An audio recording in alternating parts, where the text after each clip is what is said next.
Na ripoti kutoka katika ikulu ya chifu wa mikoa 8 ni chifu wa Kimasai, na ikulu hii inapatikana hapa katika kijiji cha Kidui kilichopo kata ya Kilangari, wilaya ya Kilosa, mkoani Morogoro. Hapa ni ikulu ambapo kiongozi huyu ameweka makazi yake, anaishi hapa, lakini yeye ni chifu ambaye anasimamia mikoa 8, Wamasai wa takriban mikoa 8 tofauti.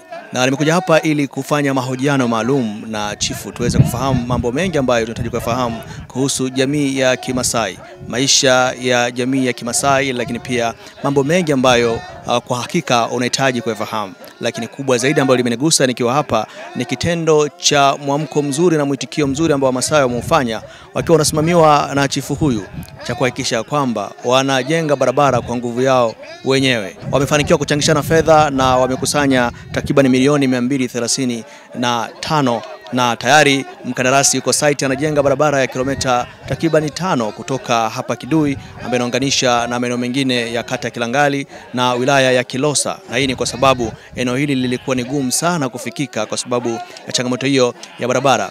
Lakini chifu anasema mahitaji ni zaidi ya hiyo. Kwa sasa wamekusanya milioni 35, lakini wanahitaji zaidi ya milioni 500, hapa ikiwezekana hata milioni 600, ili waweze kukamilisha ujenzi wa barabara hiyo na iweze kupitika kwa uzuri. Hivyo ametoa wito kwa serikali, lakini pia wadau wengine wa maendeleo kuweza kuwakimbilia na kuwapa support ili barabara iweze kukamilika na shughuli nyingine za kiuchumi na kijamii ziweze kuendelea. Mengi utapata kupitia mahojiano yangu ambayo nimefanya na Chifu Matayani Simanga kutoka hapa kijiji cha Kidui, kata ya Kilangari, wilaya ya Kilosa, ndani ya mkoa wa Morogoro. Mimi ni Bakari Chijumba. Hii ni IOTV. Uchifu ilianzia kwa mababu zetu, akaja kwa mzee wangu akafariki mwaka 2007, na mimi nikakamishwa kwa muda. Mwaka 2018 nikaja kuapishwa, 2019 nikaja kuapishwa na serikali, nikawa chifu ambaye anaongoza hiyo mikoa. Kisha kuwa chifu wa Kimasai kwenye mikoa 8 kama hii, majukumu yako makubwa hasa mengine ni yapi? Majukumu yangu makubwa sana ni kudumisha mambo ya mila tu kwenye mambo ya uchifu, ili kuweza kuhamasisha hii mila yetu siweze kuvunjika kwa changamoto ya kupoteza mambo ya kimila. Mmeweza kumaintain, wengine wengi wameshindwa kabisa kuweza kuwa strong na kuwa imara kuhakikisha kwamba mila zao zinadumu. Siri kubwa ya mafanikio ni ipi, hasa ukiwa ni kiongozi inafanikiwa nyinyi maendeleo kudumu wakati wote mnaimarisha mila? Mafanikio yetu sisi, tuna wazee maarufu, tuna viongozi wa mila ambao wanaitwa Laigwenak, na nikiwepo mimi chifu. Kwa hiyo huwa tunaweka vikao tukiwa na hao wazee kuweza kuweka mikakati ili vijana wetu na watu wasipoteze mila yetu. Kwa hiyo tunashirikiana, tunaenda kwenye mikoa, kila mkoa kuna kiongozi wa chini ambayo yuko chini yangu, nikienda naonana nao, tunaweza kuhamasisha hii jamii yetu isiweze kupoteza mwelekeo wa utamaduni. Shughuli gani za kiuchumi ambazo mnazifanya kwenye mikoa hiyo 8 yote, hasa kwa hapa ambako tupo Morogoro? Shughuli kubwa sisi tunayofanya ni ufugaji.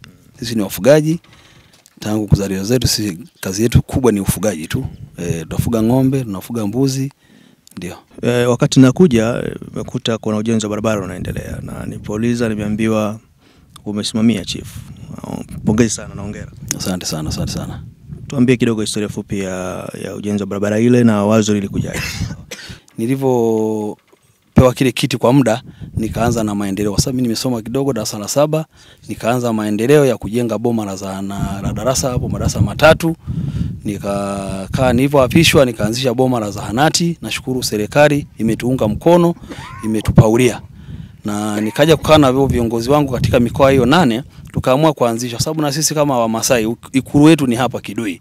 Kwa hiyo tukaona barabara hamna njia ya kufikia kwa wakati, hamna, tukaamua kujikusanya nguvu, tukaanzisha ule mradi wa barabara. Na nashukuru jamii yangu inanikubali na niunga mkono mpaka tumefikia hatua ile. Ndio sasa hivi tuko kwenye hatua ya makaravati na kumalizia kumwaga kokoto. Ni kilomita ngapi? Kilomita 5. Kilomita 5. Hongereni sana. Na mianza muda gani tangu ujenzi umeanza mpaka sasa, umechukua siku ngapi? Au miezi mingapi au? Haijafika kama nusu mwezi. Naona tu imekuwa kubwa na kaisi, pengine mmeanza tangu mwaka jana. Hapana, tumeanza mwezi huu wa 10. Ndio. Okay. Na malengo yenu mmejiwekea kukamilisha kwa muda gani? Tulikubaliana na mkandarasi ndani ya mwezi mmoja awe amekamilisha. Ndio. Mkandarasi ni mzawa? Ni mtu kutoka Dar es Salaam. Tanzania lakini. Ni Tanzania. Sawa. Na gharama yake? Gharama yake ni milioni 235.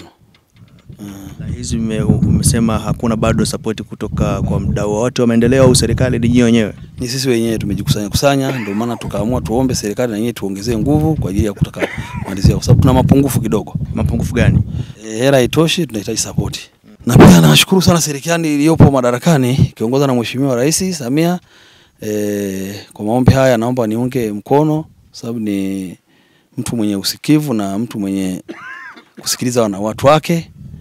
Kwa hiyo ningeomba naye aniunge mkono. Wananchi wanampenda sana. Mapendekezo ilikuwa milioni 595 na tumepata kiwango kidogo sana ambacho tumeanzia nacho, hicho ndio ambacho umeona kwenye barabara hiyo kinaendelea, kwa sababu ndio tulichokipata, lakini naomba serikali tuunge mkono kwa ajili ya kutuongezea hiyo budget ambayo tumekwama. Kama msipopata support inaweza kutosha kwa hatua ipi? Inaweza kukamilisha hizo kilomita 5? Sababu ambazo mmezipiga na mkandarasi. Inaweza kukamilisha, lakini kwa rafrafu, kwa sababu kwa ubora bado hatujakaa vizuri. Kwa sababu tulikuwa na barabara ambayo haionyeshi kabisa barabara, nilikuwa ni njia. Kwa hiyo tukaamua kuonyesha njia angalau watu waweze kutumia, kwa sababu ni shida sana kusafiri kutoka kijiji kwenda sehemu zingine. Hongereni sana kwanza kwa ile wazo la barabara, na nimepita nimeona ni hatua nzuri sana. Mkandarasi anaendelea na kazi kwa spidi zote. Na mmeshamtangulizia fedha tayari? Tumeshamlipa. Ulitumia mbinu gani ya watu kujichanga mpaka kufanikisha kupata? Sawa, sisi tuna viongozi wale wa mila ambao anaitwa Laigwenak, nimewaita tukakaa, jamani hapa ndio ikulu ya Wamasai katika hii mikoa 8. Tunafanyaje tuweze kupata urahisi wa kufikiwa kwa wakati hapa Kidui? Kwa hiyo tukaamua kujikusanya kama wadau tu wa jamii ya kifugaji, huyu ana ng'ombe, tutoe kiasi kiaza tuweze kufanikisha zoezi letu. Kwa hiyo tukakubaliana wote, tukaenda kuweka vikao kila mkoa, basi tukaamua kuungana tukamaliza hilo kazi. Kwa hapa tuko ikulu kumbe bwana. Ikulu ya Wamasai ndo hapa. Nafarijika kuona niko ikulu hapa. Asante sana. Ulinzi umeimarishwa. Ndio. Hongereni sana.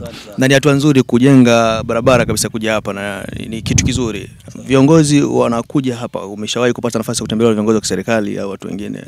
Wanakuja mkuu wa wilaya, wabunge, wanafika. Lakini changamoto ni njia. Lakini sio tu barabara.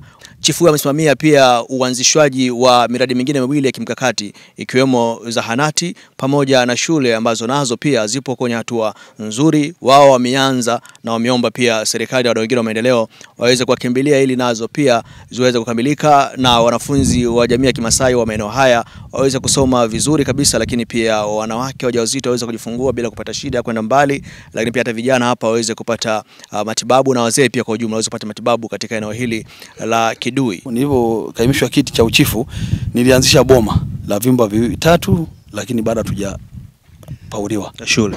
Shule. Nikaanzisha boma la zahanati, nashukuru serikali imeniunga mkono, imetupaulia. Inafanya kazi? Bado kumaliziwa. Kuna vitu vidogo ambavyo wanamalizia.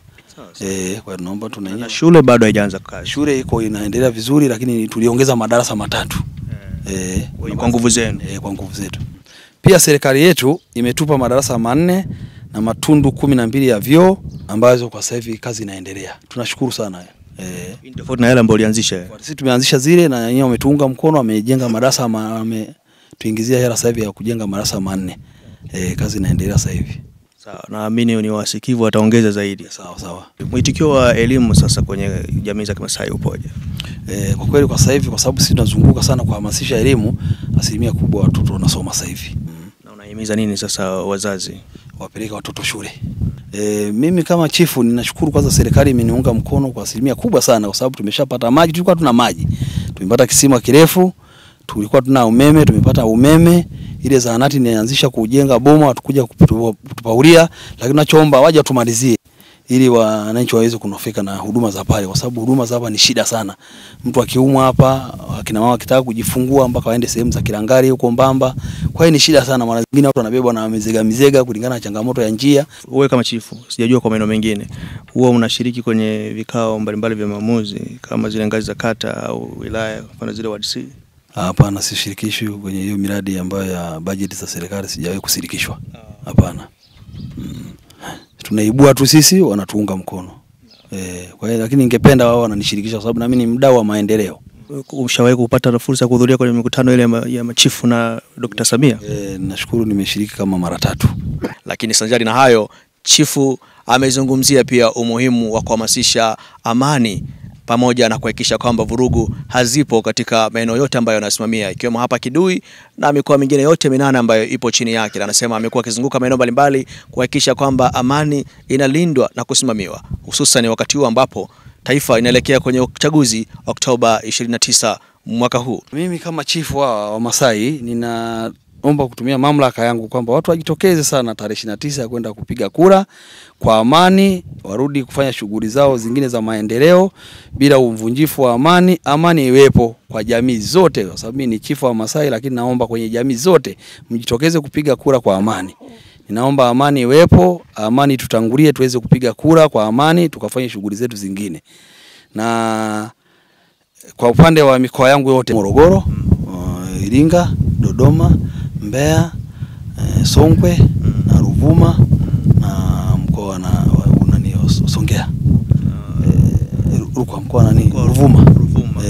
Nimezungukia kusisitiza amani sana. Kwa hiyo watu watajitokeza kupiga kura tena kwa amani, hakuna shida. Na ningeomba kwa jamii zingine na yenyewe waweze kupiga kura kwa amani bila vurugu. Na inaonyesha kabisa hata dalili zao ninavyozunguka, amani ipo sana kwa wafugaji. Oktoba 29 Wamasai wanatiki. Watajitokeza kwa wingi sana. Kuna kitu kingine chote ambacho umekifikiria kukibuni kwa siku za karibuni ambacho kimeshaanza au kitaanza muda mrefu? Nilikuwa nataka nimalize kwanza hili, kwa sababu hili ni jukumu kubwa sana la barabara. Yaani kwanza inashangaza watu wengi sana kwamba chifu ameanzaje kutengeneza barabara. Kwa hiyo nataka nimalize kwanza, nitulize akili kidogo niweze kuona mengine. Maana huu ni mzigo mkubwa sana wa barabara. Hongera sana. Na ukiachilia mbali huku Ikulu, kwenye mikoa mingine 8 kule nako unawapa motisha ya kufanya nao mambo mazuri pia kuelekea kwenye maeneo yao? Ndio, tunahamasisha sana tunahamasisha amani pamoja na elimu, kwa sababu elimu ikituingia sana lazima amani iwepo. Kwa hiyo huwa nawazungukia na hamasisha ili watoto wasome na maendeleo yawepo vijiji. Tunatembelea sehemu nyingi tu. Serikali inakusikia sasa na viongozi, kitu gani ambacho mngekihitaji hapa Kidui na maeneo jirani na hata kwa maeneo mengine ambako unaongoza, ambao unahitaji serikali iweke nguvu? Kikubwa sana mifugo ipate sehemu za malisho, sababu nimetembelea mwaka jana mkoa Mbeya, kuna eneo lilitengwa kwa ajili ya wafugaji. Nadhani sasa kilimo kimeingia kwenye ile bonde ambayo ilibidi wafugaji waweze kuwekezwa mle. Kwa hiyo ningeomba serikali tupatie maeneo ili mifugo na yenyewe ipate nafasi ya kuweza kufugwa vizuri. Kwa maeneo haya swala la mifugo liko vizuri. Hapa changamoto ya mifugo iko vizuri. Shida tu ni maeneo. Malisho yamekuwa madogo sana. Kwa mahitaji support pia kuongeza. Kisima cha maji tuliambiwa kwamba watachimba kisima, watatujengea na sehemu ya kunyoshea mifugo. Lakini bado shida kubwa sasa hivi ni majosho hamna. Kicha Kidui hakina majosho kabisa, kwa sababu josho lililokuwepo limekufa. Kumekuwa mara kadhaa na kunaripotiwa migogoro ya wakulima na wafugaji kwenye maeneo haya ya hapa tulipo na kwenye maeneo ambayo unaongoza. Hali iko vipi kwa sasa? Mara nyingi nasikia serikali ikipambana kuhakikisha kwamba hali inakuwa sawa. Mimi kwanza niwe chifu, nashukuru kwa sababu wakuu wa mikoa anayeingia mkoa wa Morogoro na wakuu wa wilaya tunashirikiana sana kutatua migogoro, na kwa sasa asilimia kubwa sana imepungua kati ya mgogoro na wafugaji na wakulima. Na pia nashukuru na ningeshukuru sana endapo tutamaliza uchaguzi, kwa sababu tutamaliza salama, lakini kwenye kuapishwa kwa rais atakaye kuwepo madarakani tungeomba na sisi tushirikishwe kuweza kusherekea kwa rais ambaye tutakayempata kipindi hicho. Kwa hiyo ningeomba na sisi tuwepo mle tuweze kushiriki kusherekea, sababu ni kitu kizuri sana kufurahia mtu ambayo atatuongoza. Hongera sana kuwa na mtoto bora kabisa. Chifu amesifiwa kwa maendeleo makubwa sana amealeta. Amejenga barabara hapa sasa hivi, shule nimepata barabara. Nimeshukuru sana. Sasa hivi mambo vizuri, unapita vizuri? Napita vizuri. Na zahanati, shule nako? Nashukuru zote tayari wametengeneza zote. Wajukuu wameanza kusoma? Wanasoma. Hongera sana. Maji na umeme yako vizuri? Yako vizuri. Kwa majina naitwa Pololeti. Ni mwenyekiti wa kijiji cha Kidui, ambapo ni eneo linalotokea chifu. Kama mlivyopita mmeona barabara, lakini ukiachana na hayo kuna mengi ambayo amesupport katika kijiji hiki hapa tulipo. Lakini pia nichukue nafasi hii kuishukuru serikali ya Jamhuri ya Muungano wa Tanzania kwa kukiona kijiji hiki ambacho kwa muda mrefu kilikuwa na kilio. Na nashukuru kwamba kiongozi wetu amekuwa karibu na viongozi wa juu, na kupitia hivyo misaada mingine na uwepo wake ndio maendeleo tunayoona kwa sasa.